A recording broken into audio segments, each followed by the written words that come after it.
Welcome to today's coffee break. This is our new series at the Manila Times to complement our other events and roundtable interviews. And as the first episode of this series, we're focusing on the future of advertising. Creativity is the key. We're very pleased to have three guests this morning to talk about our topic. Mr. David Guerrero, Chairman and CCO of BBDO Guerrero, Chairman of the 4A's Philippines. We also have Ms. Gladys Basinillo, Co-founder and Chief Executive Officer of Intersections Communications Incorporated, and also Richard Cruz, Associate Professor at the Asian Institute of Management. Today's format will be a little different from what you've seen in our other events, particularly the roundtable. So each of the guests will be given some time to do a presentation. And after they have presented, then we will open up the discussion to questions and answers. For those of you watching this from our streaming channels on the website or on our social media, you may send us you may send us questions to our speakers in those platforms. So let us begin with today's first speaker. Let me introduce him first. Mr. David Guerrero, Chairman and Chief Creative Officer of BBDO Guerrero, coming to the Philippines at the age of 18, becoming a creative director at 34, and started his own agency at 37. No doubt creativity runs in the blood of Mr. Guerrero, the only son of acclaimed writer and first Philippine ambassador to the United Kingdom, Leon Maria Guerrero. So for those of you who remember reading your No Limita Angere, that name should be familiar.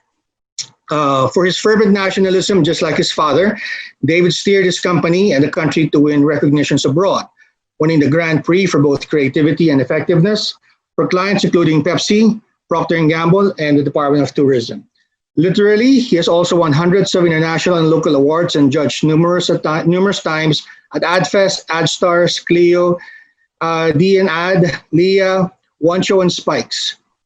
He also holds the distinction of being the first from Southeast Asia to be appointed as jury president of the Cannes Lions Festival. In 2003, the authoritative Gun Report ranked BBDO Guerrero as one of the top 50 creative agencies in the world. In 2014, Campaign Asia named him Southeast Asia Creative Person of the Year.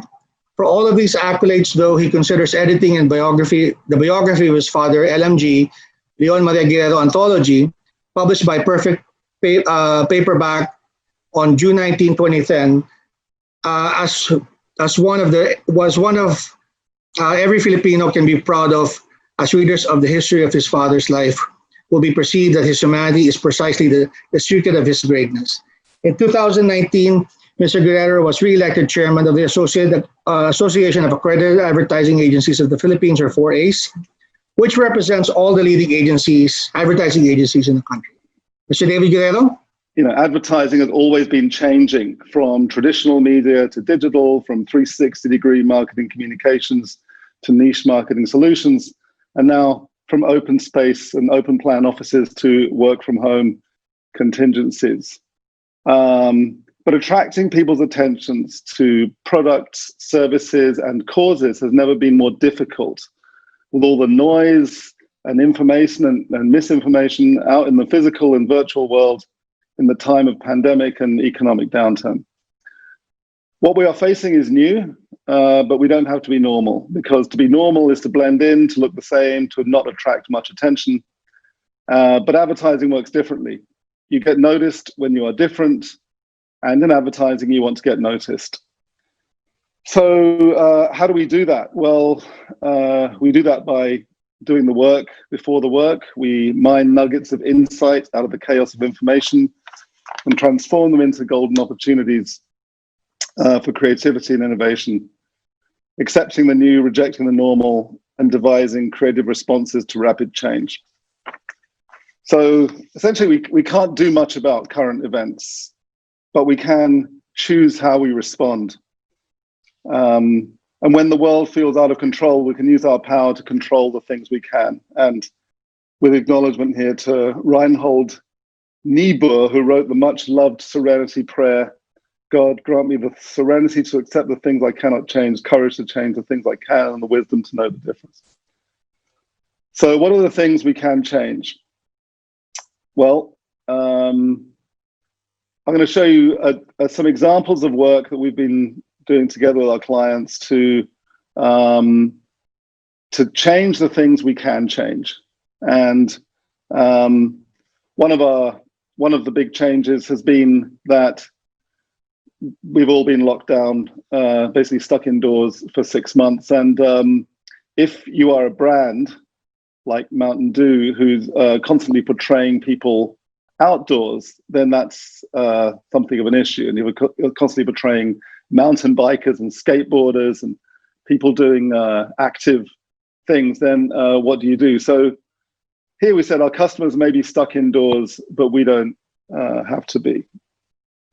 And so we launched a campaign called Thrill Talk, which is a TikTok-based campaign, which I can show you now. Zero media spend, 38 million impressions. And it really is about bringing virtual thrills to lockdown thrill seekers. This project, which is called the Gif Learning Library, and it uses freely available GIFs that are on Instagram and created GIF animated literature for kids. So to help parents teach kids about staying safe at home and online. Because while the internet is a wonderful thing, there are also many reasons why we need to keep kids safe and make them aware of what it is they're doing. So this was all done using available stickers on Instagram and GIF. So these are all free resources. And again, it suited the fact that during lockdown, you simply cannot easily go out and make traditional commercials with cameras and crew and people. I mean, it can be done, but it's more difficult and more expensive now. So we put these stickers together and created each scene, putting these pages up online as Instagram stories. So these tell the story of why the Magical Kingdom is to be locked down, and of all the things that are being done to again, a mysterious disease is spreading fast, and COVID is its name. So these are all the again, saying it in kids' terms, how what's going on and what's being done. So just to try and make it understandable and relatable to them.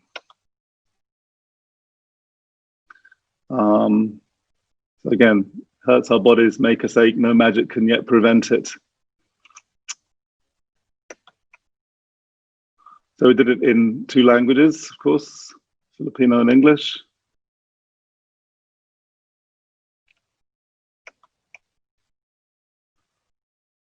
And ends with a hopeful note, the story of let's keep COVID from being passed on while we buy our wizards some time to come up with the cure.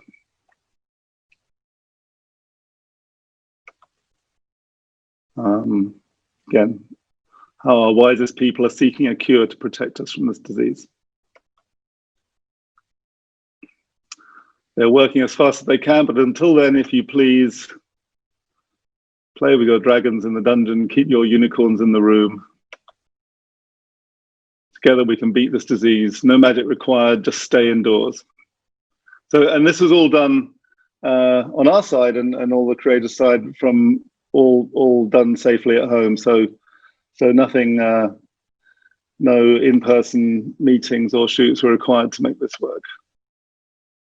And just to show on a more closer to home note for us as an agency, we've continued our internship program. We've launched an online recruitment campaign based on the idea of Kwentong Barbero. We're looking for the best storytellers for the future. So we launched a Barbero program, and social posts collect entries shortlisted through a copy test. We had 35 candidates in all very good. And today We have 6 of those people joining us on a virtual internship. We may never meet them in person. They may never come to the office, but we're taking them on, and hopefully we'll all get a lot out of it. So yes, we've been working from home, and while things have been changing, some principles remain. Different is better. If you are too similar to your competition, you'll end up advertising the commodity, not the brand. And your job is really to inspire love for the brand that can inspire people to pay a premium for it. It's better to talk to someone than to try to talk to everyone. You can be more relevant the more you know who you are speaking to. And that kind of relevance can make you more appealing to a wider audience. And I mean, one example being the way, an athletics brand will speak to serious athletes and by doing so reach the casual exerciser. And then I think finally I'll just say how you say something is a big part of what you are saying. People are smart. They read the signals you don't always know you are sending. So you need to speak in a way that sends the right message about your brand. If your work communicates care and attention, then that will shine a halo on your message and on your brand. So those are the principles we live by, and I think it's about again, seeking out the different, seeking out the new, even when there are things we can't do much about. So that is us. That is our update on the world of advertising creativity. Now, the next speaker will be Ms. Gladys Rondina Basilio. She is Chief Executive Officer of Intersections Communications Incorporated. Before founding her own media agency, Intersections Communications Incorporated, in March, at the height of the Metro Manila lockdown due to the COVID-19 pandemic, Gladys had 30 years of extended experience in communications planning and buying. A media professional veteran who rose from the ranks, she is known as a creative media expert with proven media campaigns and programs that drove business results to clients since finishing her BS in agricultural economics from UP Los Baños in the Philippines. She was general manager and CEO of Carat Philippines and became the first chief growth officer in the industry to lead 2 media agency brands, Starcom and Spark Foundry, and Capability Brand, Liquid Thread, all housed under Starcom Media Vest Group in 2017. Ms. Gladys considers the data-driven creative media agency she founded as the embodiment of an agile agency of the future that will provide a walk-in media and marketing shop with content, media, and strategy as core services. Also a part-time lecturer in the communications research at UP Diliman, as well as the University of Asia and the Pacific and the Ateneo de Manila University. She's a resident research consultant for the Kapisanan ng mga Broadcasters ng Pilipinas and was shortlisted in the Women Leading Change in Campaigns Asia in 2017. Ms. Gladys, the screen is yours. If there's just 3 points that I would want our viewers to take out from this presentation, is that creativity is all about going back to the fundamentals. Obviously, the brand purpose, staying close to the consumer, brilliant basics in terms of our marketing. And the second point is that it's all about having a blended experience right now, because you have a consumer that's stuck at home and wired digitally, right? So it's about being innovative, accountable, and we're being measured real time. That's the beauty of digital. It could be a double-edged sword. It's so easy for us to see if whatever we're doing is working or not. And it's up to us as marketers to adjust accordingly. And third point is that, we're seeing that this is going not just to be a trend, but it's going to, be something that's permanent. More and more brand will talk more about CSR, and it's a responsibility. It's all about sustainability and what can the brand do for the world. It's making a positive difference to the society. Okay, just to reiterate the 3 points, I just want to go back because I think this is important. Creativity is all about going back to the fundamentals. Second is that it's a blended content experience. And third is that, more and more we're seeing a lot of CSR efforts, whether it's front end, it's deliberate, or maybe more on the actions of their marketers or advertisers. Okay, so step back, and we're seeing it's a new definition of media. Gone are the days that, when I was a planner, maybe 20 years ago, you place an ad in TV Patrol, Mara Clara, Itbulaga, and our job is done. You have great creatives, great TVCs, and, your brands will sell.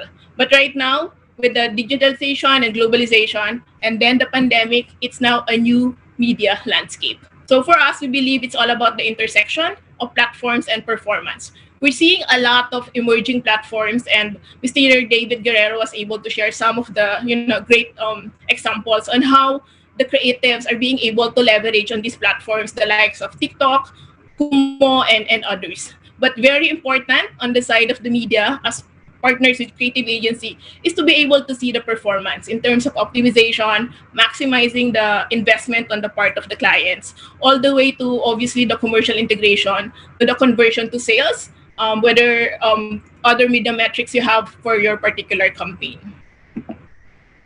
Now, it's important to see the synergy of offline and online media with creativity at the heart of it. Data will always be the core of a media agency or even a creative agency because it allows us to understand people. Let us not forget that that's the main role of data, right? And there's so many optimization and tools that everyone can use. Now, because of digitalization and having an open economy, it kind of equal the level field for even the smaller players. A lot of people can tap smaller research agencies, even freelancers, consultants, and they can do these things. It's amazing how kids can do right now. I mean, I have a daughter who's a statistics graduate, and she understands all of this, right? From optimization to attribution to customization. It's something that we should never forget. So it's still a balance. Again, going back to the fundamentals, it's science and art. Right now they're talking about dynamic creative optimization with data helping the creatives, or it's all about creative excellence. So it's important to understand the impact of creatives. Now, the second pillar for us is that, right now it's a blended content experience. It's being innovative, accountable, and we are measured real time. So influencer marketing has been there for quite some time already, maybe 10 years or so. But I think more than ever, we're seeing the importance of influencer marketing done right because of its ability to connect, and it can prove to be a key part of your digital campaign. But it's very important that we don't forget these 5 pillars, which is strategic storytelling, measured executions, leveraging on the power of big and small. It's not just all about the numbers. I mean, it's very critical that the role of a particular influencer for your particular campaign, and community formation and even agnostic association. So it's all about forming communities and leveraging on these influencers, whether it's a micro or a macro influencer. Now, another trend that we're seeing, which we feel is going to stay, brands acting more of a content producers. So for Intersections, we've done these 3 online concerts. I think they're one of the first brands to do this as early as April. So Tanduay had 2 runs with their music marketing association. It proved to be very successful.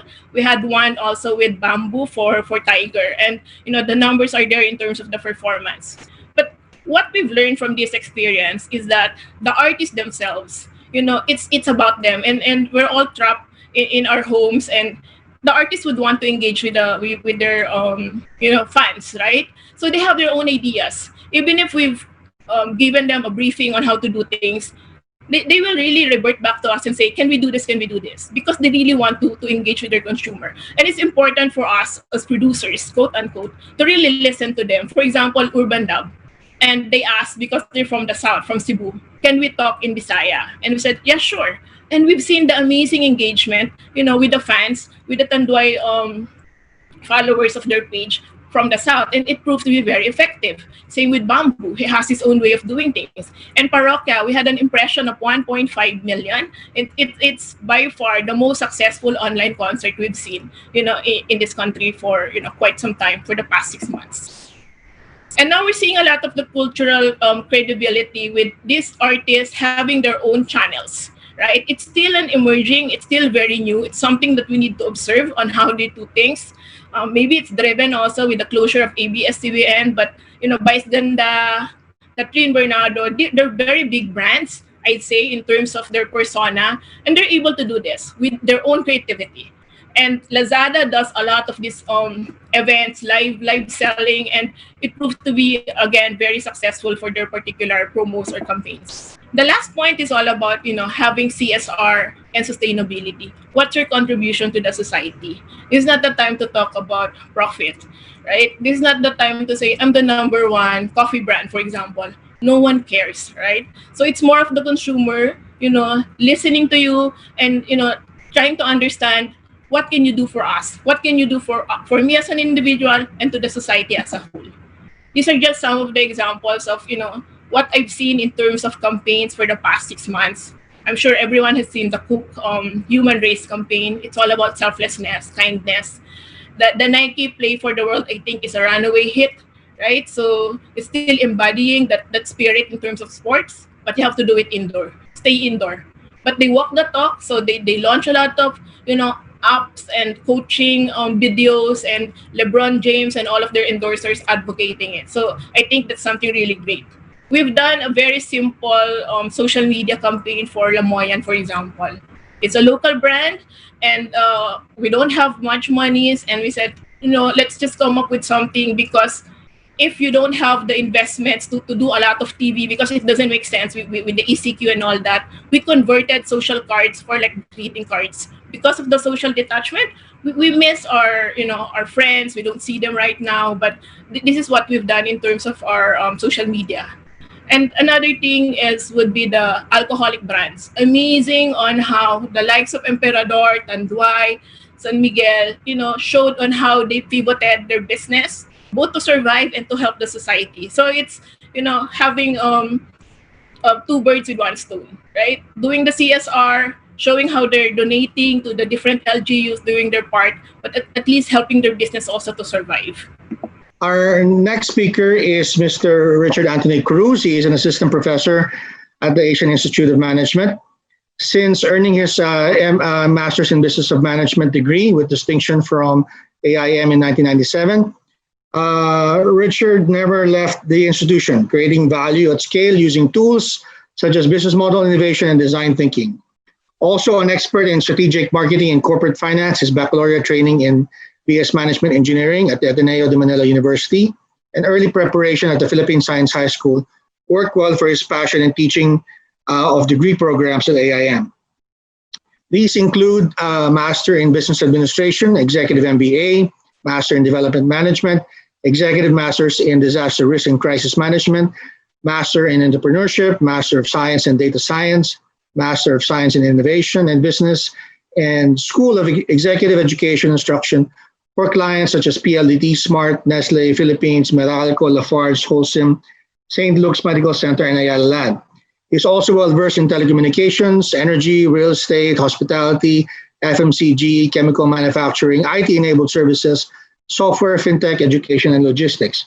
His advocacies, especially in education, made him sit in various posts in the board of advisors of InvestEd Philippines, One Export, Pushcart.ph, and Let's Go Foundation. Mr. Cruz is also an active member of the Management Association of the Philippines. Mr. Cruz, screen is yours. So I just want to thank everybody from the Manila Times for inviting me to this really wonderful talk and to this very prestigious panel to share my thoughts about the future of advertising. And I guess the statement afterwards is really the interesting one for me. Creativity is still key. So I'm assuming that the organizers of the event have been hearing maybe from their own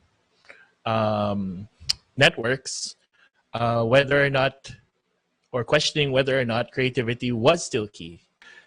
So I guess the question really is, how do we ensure the relevance of advertising or the advertising industry? And I'd like to just start by, following the eyes and the money.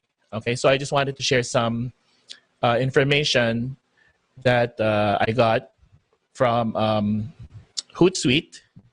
Okay, so number one, I think eye-popping for some, is the Philippines is the power user of the internet. We are number one in the world. We spend almost or more than 10 hours a day online. So you'll see that in this chart right here, this is January 2020. So I expect these numbers actually to probably be much longer now, because I think the latest report from Hootsuite last July has said that internet usage has gone up by as much as 30%. Okay, so in this January slide, we have about 9.45 hours per day internet usage. I have a big red arrow there, and Philippines is number one in this list at 9 hours and 45 hours a day. We are also number one. So, when you break down the internet usage, some of that will go to streaming for entertainment. Some of that will go into gaming. I think we're number two in gaming. I think streaming for movies and entertainment, I think we're about 15 or 14th. Gaming, I think we're number two. But in social media usage on the internet, we're number one. And almost 4 hours a day. So if you look at the data here, again, I have an arrow to the left, Philippines. 3 hours and 53 minutes of social media on the average per day out of the 9 plus hours a day. So almost maybe like 40% of Filipino time on the internet is spent on social media. Okay, these are incredible numbers. I think the reason why I'm trying to show this data is really to communicate to the audience that we're really operating in a market that is, power usage level market. So when we think about trends in terms of digital, I think we cannot think in terms of like, what are the trends in the other countries? I think we really need to think about what are the trends that we spot here and we identify early. What are the weak signals that we're seeing in terms of digital or internet usage? And then trying to build on those so that we can really become more of the trendsetter globally rather than maybe like a trend follower. Given the heavy usage and the fairly deep penetration in terms of like how much percent of the population actually has access to internet or via mobile or via PC. We're not number one in penetration rates, but we're still quite high. Okay, so I would say like we're in the top third of the world in terms of like how much of our population has access to the internet. But we're number one in terms of usage, both in terms of internet and social media. The other thing I wanted to highlight, so this is, again, part of that long report by Hootsuite, that actually Philippines is the number two, second highest country in terms of percent of internet users that enable ad blocking. Okay, so I thought that might be of interest to this audience. And here's the data that Philippine consumers actually are more often than not, 2/3 of all internet users enable ad blocking. Okay, so just so that you know, I don't enable ad blocking because my work is in marketing. So actually, I encourage people to send me their marketing so that I can see what other people are doing. So if I'm working, for example, for one company, I immediately subscribe to the marketing and to the, I register to the website of the competitors so that I can immediately track what the competitors are doing so that I can help, for example, my clients understand more the quality of focus and attention that the competitors have put to their digital assets online. Okay, but I just wanted to highlight this maybe as a way of communicating that when we talk about online consumption of content, there is a high level of willingness to consume, but I think this piece of data indicates that there is some level of distrust or maybe some level of annoyance in relation to the frequency or the volume or the kind of messaging consumers receive from advertisers. Okay. So you'll notice that the highest actually is Indonesia with 65 and Philippines is about 2 percentage points lower at about 63. Just to summarize that, what are the fastest growing market categories? So all categories relating to data, compliance, governance, privacy, social and relationship focus on conversational marketing, transmedia, and commerce and sales solutions in shoppers' experiences. So remember, this data is earlier this year, and I'm sure that these numbers have gone up significantly. Okay. So, just to sort of begin the last part of my presentation, I'm showing this. I recognize perhaps the vast diversity of the audience today. I must recognize the Manila Times as a brand, as a media brand in transition. Okay, so I applaud the fact that I'm having this awesome live stream webinar with one of the most prestigious newspapers in the Philippines. And the question, of course, is moving forward, when we talk about the brand Manila Times, how do they respond from their own branding point of view in relation to, of course, this big change, right? From moving from, a mass market kind of approach. Okay, print, of course, was part of the tri-media. That was the primary strategy for businesses to address the mass market. And how does it translate itself now into this customer network model? Okay, I think that's a big question. I've worked with other companies such as Abs-Cbn at a very deep level in order to really understand their transition from broadcast to digital. Okay, and broadcast to digital actually is not, in many ways, it might seem similar at the finished product level, at the consumption point of view, it might seem similar, but the back end is a very different business model. Okay, and when we talk about this customer network, we're really trying to look at it from the journey point of view, and we're really trying to get consumers to behave in certain ways. Okay, so what are the kinds of behaviors we're looking for? We want them to access our content. We want them to engage. We want them to customize. We want them to connect with others. We want them to refer us to their friends. And we want them to collaborate with us on product development, etc. So there's a lot of new two-way behaviors that we're trying to enable. And the question is, if your mindset is coming from advertising, where do you see the relevance of what you do in the context, let's say, of some of these kinds of behaviors?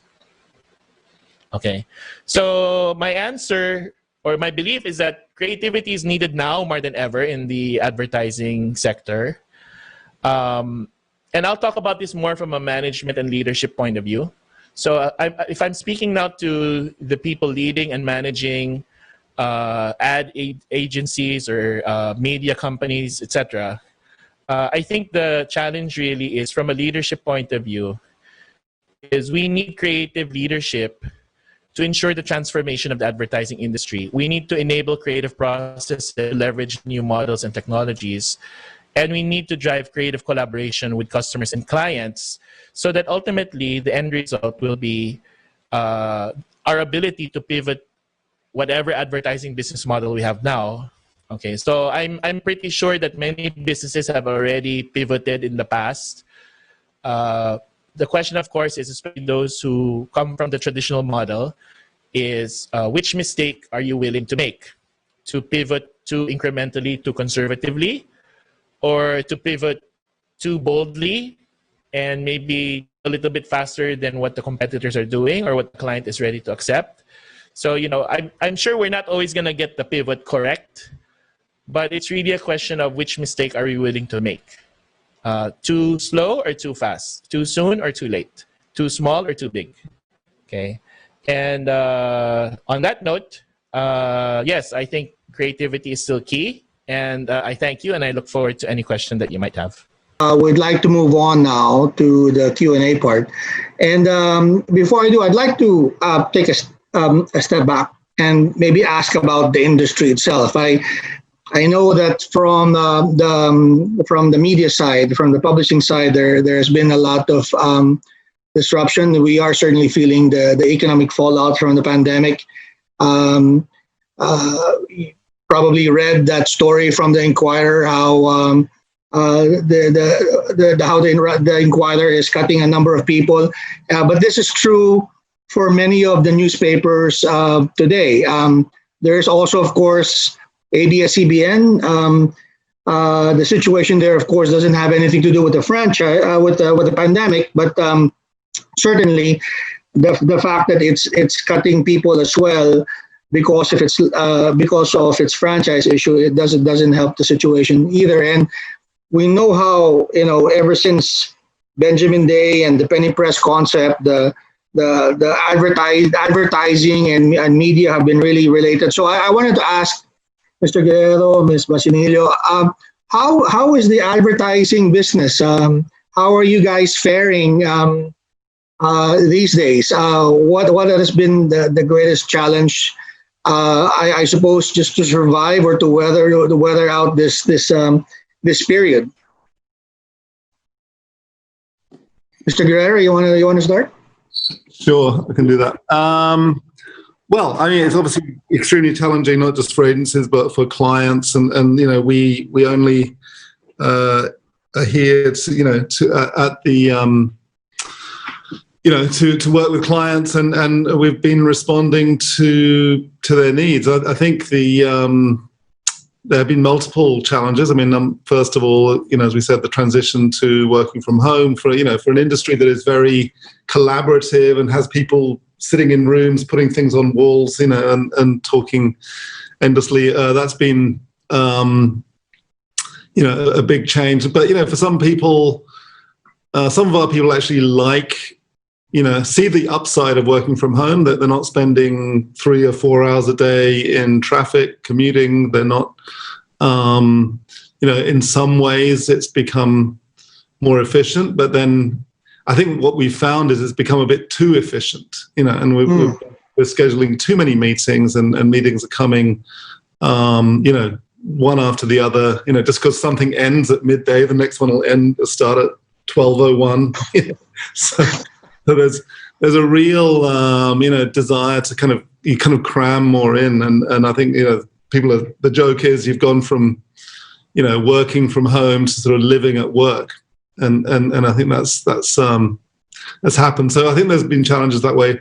Business-wise, I think, globally, and I think this country's no exception, there was something like a 20% hit to media spending, to, advertising spending in the first half. And that is now recovering slowly. I don't know whether it's going to be a V-shaped recovery. It seems more like a sort of a shallow L. And it's growing, go back at a kind of, 1%. Like a swoosh, yeah. Yeah, well, more like, a very slow recovery, but, it'll come back. And I think, part of the consequence of that is more people working freelance, as a rise of independent, sort of contractors. I mean, companies now want the flexibility to work with freelancers. More people want the flexibility to choose their own times, to work to work when they want to. They're bringing up kids. They've got more demands on their time. So yeah, I mean, I think it will lead to restructuring. I think it's made us become more forced some of these changes on us, become more flexible. And again, we just had to respond to the challenges that our clients have been going through. So it's been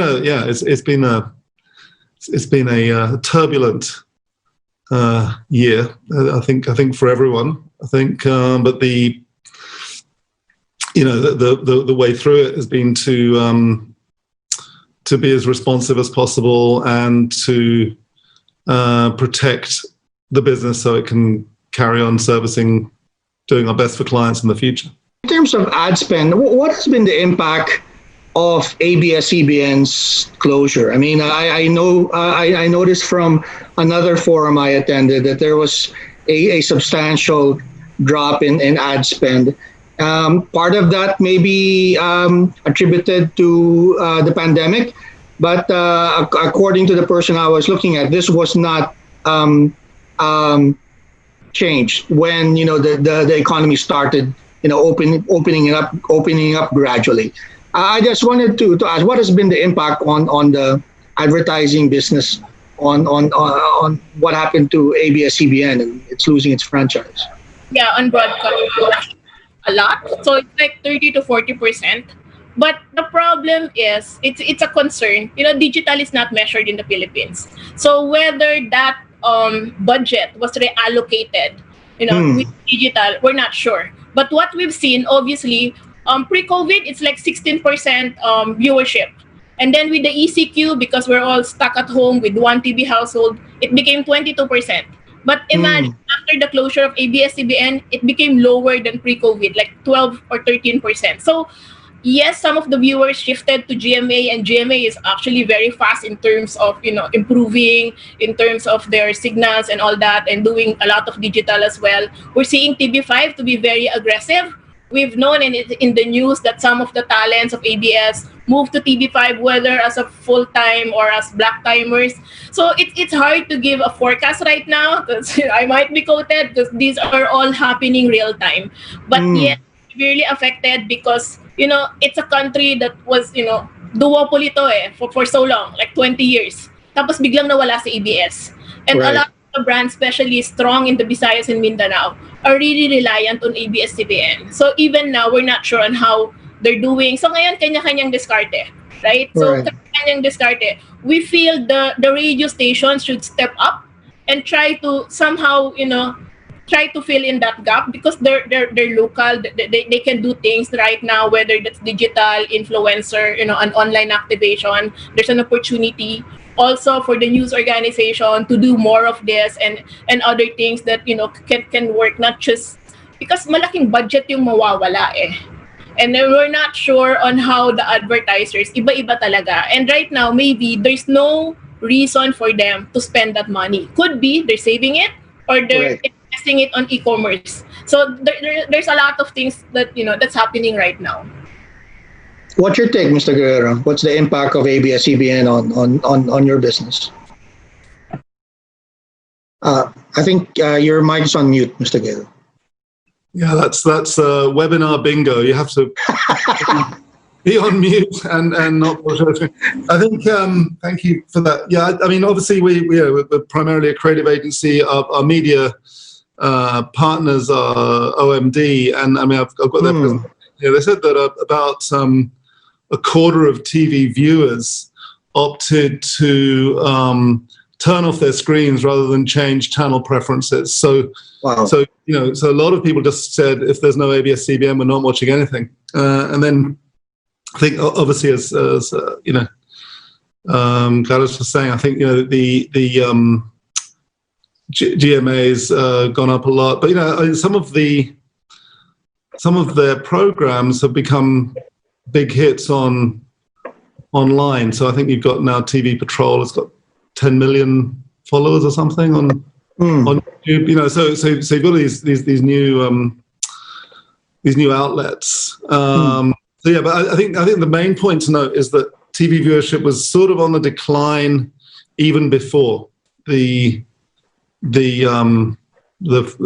shutdown. So it was kind of a bit more, it sort of accelerated a trend. It's like a lot of things, I think the pandemic has and related things have accelerated trends that were in place to some extent. So it's forced a big shift into online. But I think, as you say, was saying earlier, the measurements are not yet there. Mr. Cruz, there's a question here. I think maybe you should be the first to answer this. And this is from Edith Chow. So for small and medium-sized companies who don't have the funds to access data analytics, where can they go to get started if they wanted to get their hands on information like that? I think now is the best time to be a small business owner. And I think now it's way more efficient to acquire customers now.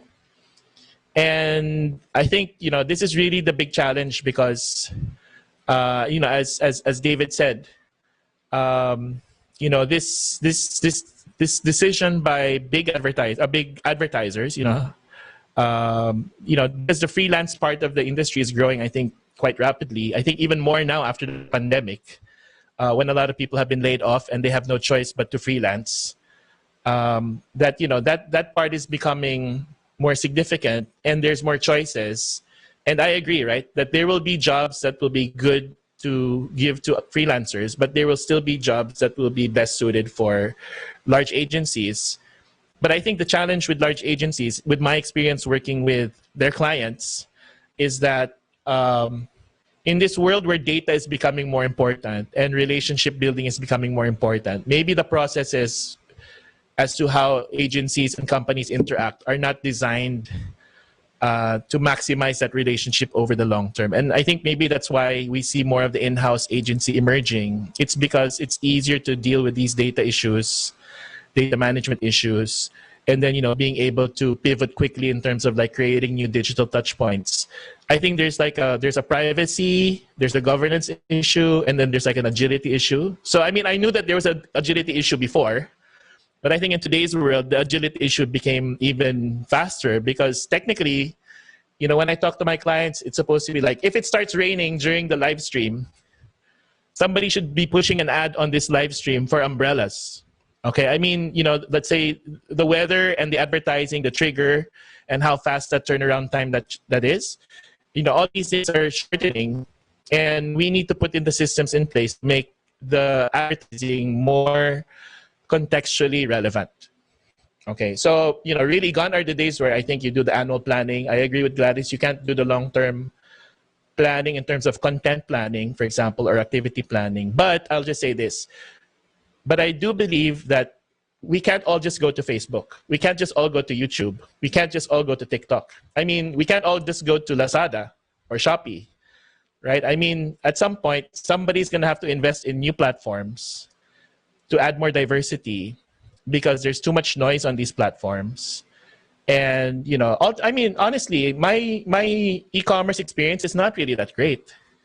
There's a lot of fear and anxiety in my e-commerce experience, and yet I'm still waiting for the big players to build their own kick-ass e-commerce site to sort of level up the customer experience to a much higher level where there's more trust and certainty, and I'm not afraid to buy because I know that if it goes wrong, if my intent is not fulfilled, then my retailer will maybe work with me to fix the situation, etc.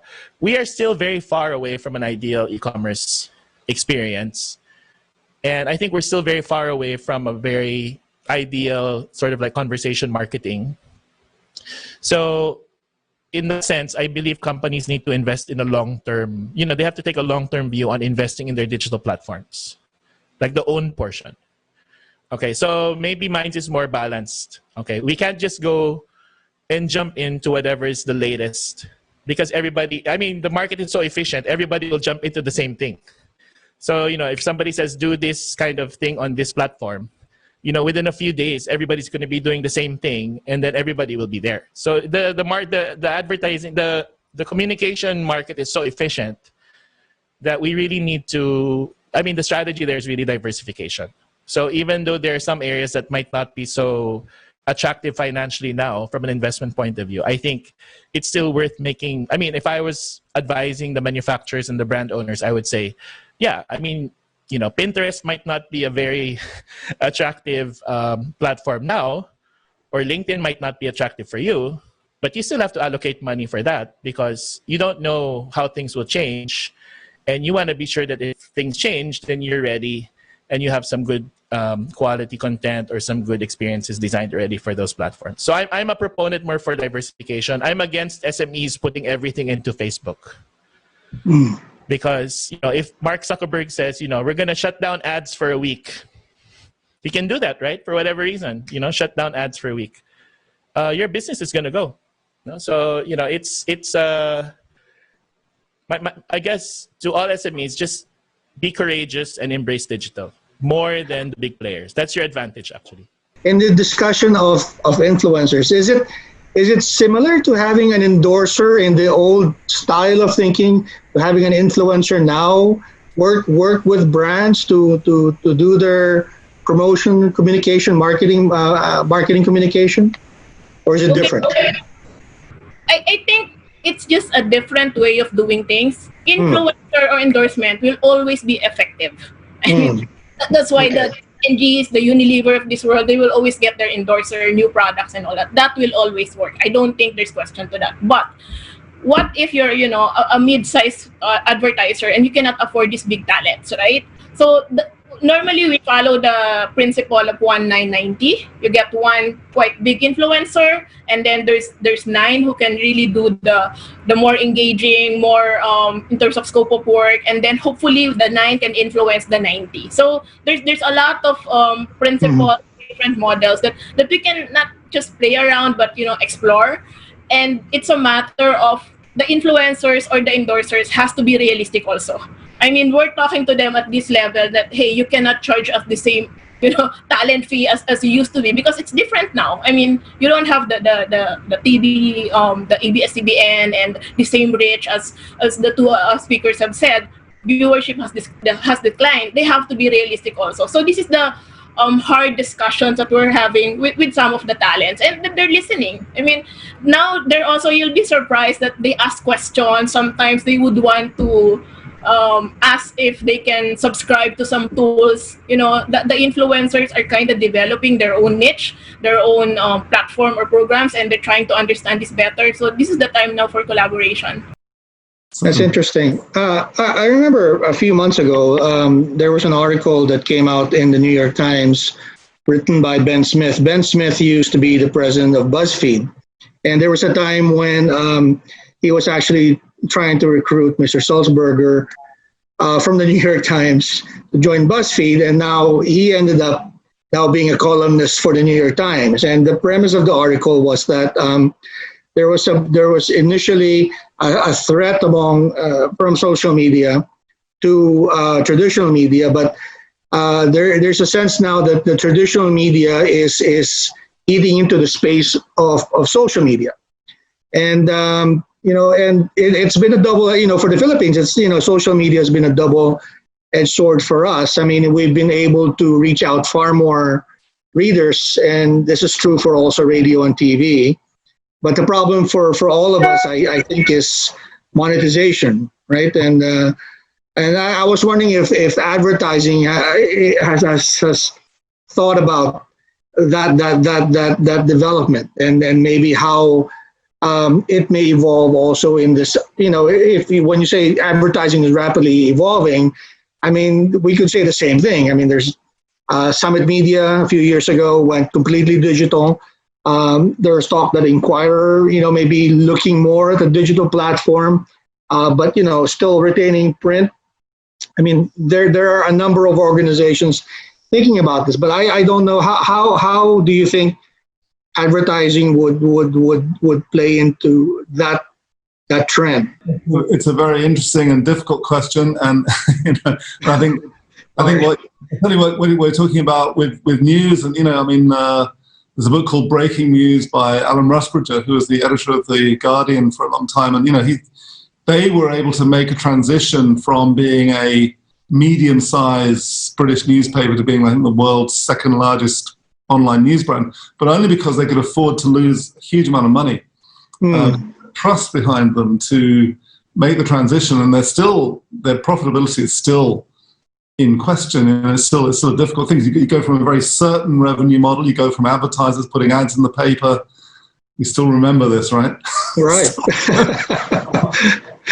Agencies writing ads, sending them to the newspaper. It comes out, and there's a commission, or there's a fee, and everyone gets paid. And I think and suddenly you got this huge fragmentation of media, and the revenue model is much less certain. A lot of the production side of it has been disrupted. A lot of,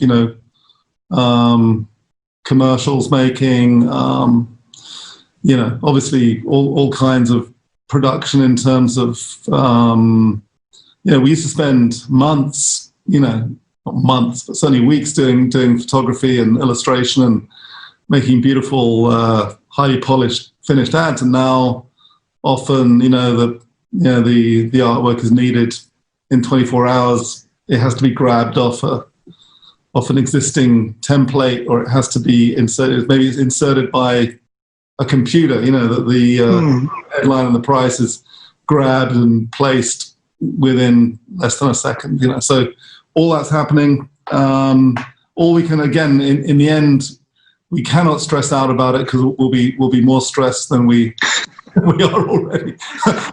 Yeah, so just to build on what David has said, it's quite hard to project anything right now. I mean, long-term or, big decisions. Now, for print specifically, you have UPMG. This is the time for you to group together, try to understand on how you can pivot as a group, whether that's costings, guidelines, and whatever, because we're a self-governed industry. And I used to be the president of MSAP. There's a lot of gaps within our industry. Influencer, for example, is not regulated. There are some influencers that can be very unreasonable, abusive, and there's no way for us to really go after them if there's something that that happens. So all of these things, we have to really crack our heads together. We have so much talent in this country. It's a matter of weathering the storm, but at the very least, we need to really work together. And UPMG having this kind of webinar or grouping together and asking the experts, and working with PANA and other organizations, I think that can help all of us. Last point would be, for example, in Europe, all the news organizations or print organizations group together. So they said, okay, this is our basis for our costings, this will be our process. So at the minimum, there's a foundation. Obviously, you guys will evolve or pivot in different ways, because each of the brands have their own personalities, Star, Inquirer, Manila Times. But I see this is something that we need to do moving forward, especially understanding, how digital is going to play up for all of the things that's happening right now. Yeah, okay. So I think, first off, I'd say that there's probably not enough advertising spend in the world to support all of the business models that want to be advertising supported. Okay, so I think that there's just too many websites or platforms or pages that are hoping to be ad supported. There's really, if you just add all of it together, there's just not enough ads to support all of those business models. So I don't think, I approach it with some caution, because I think, advertisers today are very smarter, much smarter. They're more savvy in terms of placement. And, if we look at what's happening in the news side, let's say on the print side, if before, I'm guessing that bulk of your revenue came from advertising versus subscription. So I think there has to be really a first of all, really reimagine your category. And it's not just digitizing a print newspaper, but really trying to understand what are the information needs of people online. When do they need it? Why do they need it? I would hazard a guess and say, I don't know, sir, how much did weather section of the paper contribute to your revenue in the past?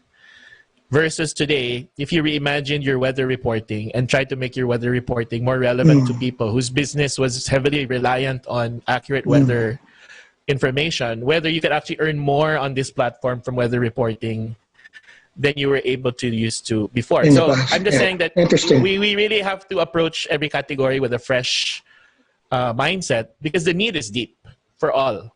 Okay, and I think the beauty about digital is that if we embrace it, it will bear results. It will bear fruit. I would like to thank Mr. David Guerrero from BBDO, of course, also from 4As, Ms. Gladys Basinillo of Intersection Communication, and Professor Richard Cruz of the Asian Institute of Management. Thank you very much for your time today.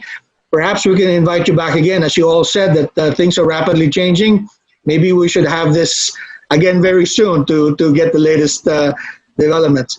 On behalf of the Manila Times, thank you, everyone.